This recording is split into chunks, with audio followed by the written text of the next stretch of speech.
सनातन गोस्वामी चैतन्य महाप्रभु के प्रमुख शिष्य थे। उन्होंने गौड़ीय वैष्णव भक्ति संप्रदाय के अनेकों ग्रंथों की रचना की थी। अपने भाई रूप गोस्वामी सहित वृंदावन के 6 प्रभावशाली गोस्वामियों में वे सबसे ज्येष्ठ थे। सनातन गोस्वामी कर्नाट श्रेणीय पंच द्रविड़ भारद्वाज गोत्रीय यजुर्वेदी ब्राह्मण थे। इनके पूर्वज कर्नाट राजवंश के थे और सर्वज्ञ के पुत्र रूपेश्वर बंगाल में आकर गंगा नदी के तट पर स्थित बारिसाल में बस गए। इनके पौत्र मुकुंद देव बंगाल के नवाब के दरबार में राज कर्मचारी नियत हुए तथा गौड़ के पास रामकेली ग्राम में रहने लगे। इनके पुत्र कुमार देव 3 पुत्रों अमरदेव, संतोष देव तथा वल्लभ को छोड़कर युवावस्था में ही परलोक सिधार गए, जिससे मुकुंद देव ने तीनों पौत्रों का पालन कर उन्हें उचित शिक्षा दिलाई। इन्हीं तीनों को श्री चैतन्य महाप्रभु ने क्रमशः सनातन, रूप तथा अनुपम नाम दिया। सनातन गोस्वामी की जन्मतिथि के संबंध में निश्चित रूप से कुछ कहना संभव नहीं जान पड़ता। डॉक्टर दिनेश चंद्र सेन ने उनका जन्म सन 1492 में बताया है और भी कई विद्वानों ने डॉक्टर सेन का अनुसरण करते हुए उनका जन्म सन 1492 या उसके आसपास बताया। डॉक्टर सतीश चंद्र मित्र ने उनका जन्म सन 1465 संवत 1522 में लिखा है।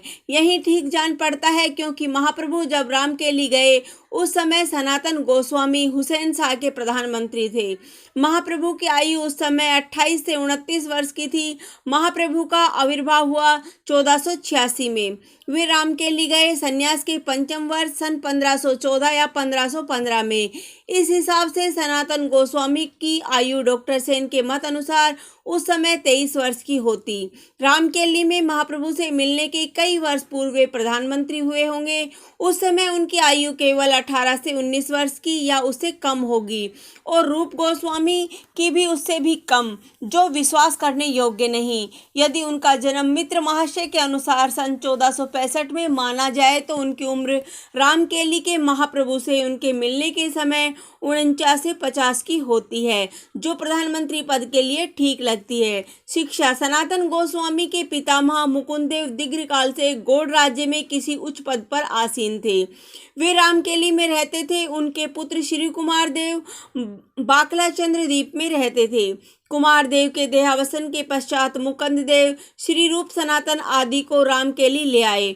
उन्होंने रूप सनातन की शिक्षा की सुव्यवस्था की। उन्हें प्रारंभिक शिक्षा दिलाई रामभद्र वाणीविलास नामक एक पंडित से। उसके पश्चात उन्हें भेज दिया नवद्वीप, जो उस समय शिक्षा का सबसे बड़ा केंद्र था। वहां कुछ दिन प्रसिद्ध न्यायिक श्री सार्वभौम भट्टाचार्य से न्यायशास्त्र की शिक्षा ग्रहण करने के पश्चात वे उनके छोटे भाई विद्या वाचस्पति की टोल में पढ़ने लगे। विभिन्न भाषाओं और शास्त्रों के अध्ययन में तत्पर रहते हुए श्री सनातन गोस्वामी प्रारंभ से ही श्रीमद् भागवत में विशेष रुचि रखते थे। श्री जीव गोस्वामी ने लघु वैष्णव तोषणी के अंत में दी हुई वंश परिचायिका में उल्लेख किया है कि उन्हें बाल्यावस्था में स्वप्न में एक ब्राह्मण द्वारा श्रीमद् भागवत की एक प्रति प्राप्त हुई थी और प्रभात होने पर उसी ब्राह्मण ने वही प्रति उन्हें भेंट की थी। तभी से वे नियमित रूप से श्रीमद् भागवत का पाठ किया करते थे।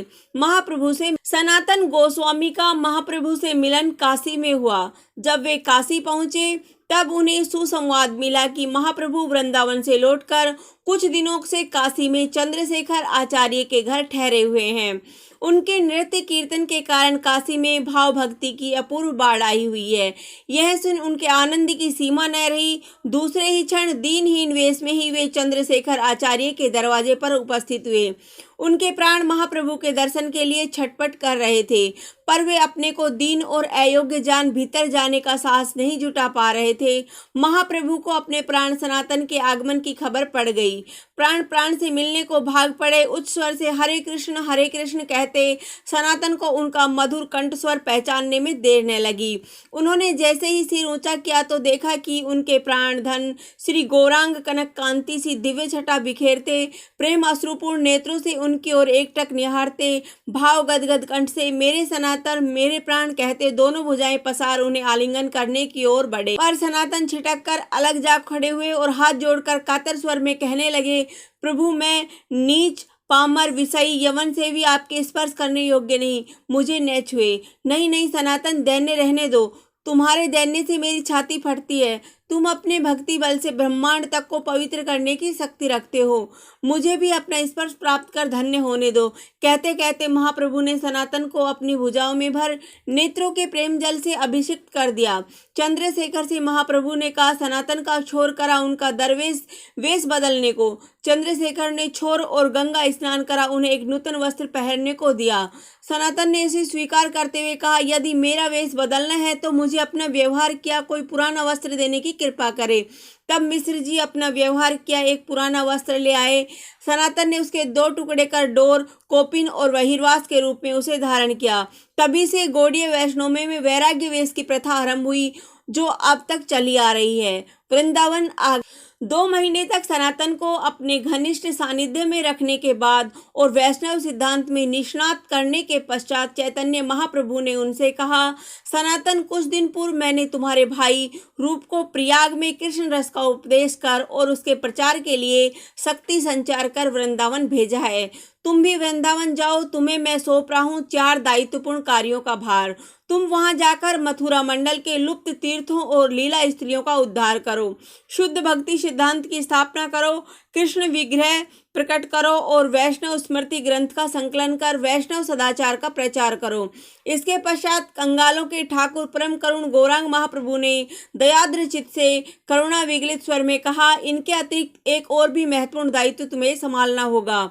मेरे कथा करंगधारी कंगाल वैष्णव भक्त जो वृंदावन भजन करने जाएंगे, उनकी देखरेख भी तुम्ही को करनी होगी। सनातन ने कहा, प्रभु, यदि मेरे द्वारा यह कार्य कराने हैं तो मेरे मस्तक पर चरण रख शक्ति संचार करने की कृपा करे। महाप्रभु ने सनातन के मस्तक पर अपना हस्त कमल रख उन्हें आशीर्वाद दिया।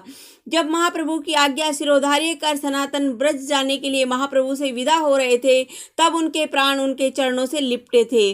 वे उन्हें जाने कब दे रहे थे। पैर आगे बढ़ते बढ़ते पीछे लौट रहे थे।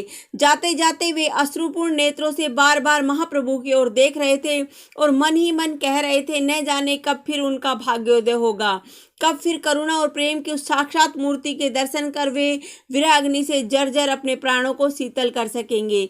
सनातन जब वृंदावन की ओर चले गए, उसी समय रूप और वल्लभ उनसे मार्ग में मिलने के उद्देश्य से वृंदावन से प्रयाग की ओर चले, पर दोनों का मिलन न हुआ, क्योंकि सनातन गए राजपथ से, रूप और वल्लभ आए दूसरे पथ से। गंगा के किनारे किनारे ब्रजधाम पहुंचते ही सनातन गोस्वामी ने पहले सुबुद्धि राय से साक्षात किया, फिर लोकनाथ गोस्वामी और भूगर्भ पंडित जो महाप्रभु के आदेश से पहले ही ब्रज में आ गए थे। तत्पश्चात उन्होंने यमुना पुलिन पर आदित्य टीला नाम के निर्जन स्थान में रहकर एकांत भजन, साधन, त्याग और वैराग्य का जीवन आरंभ किया।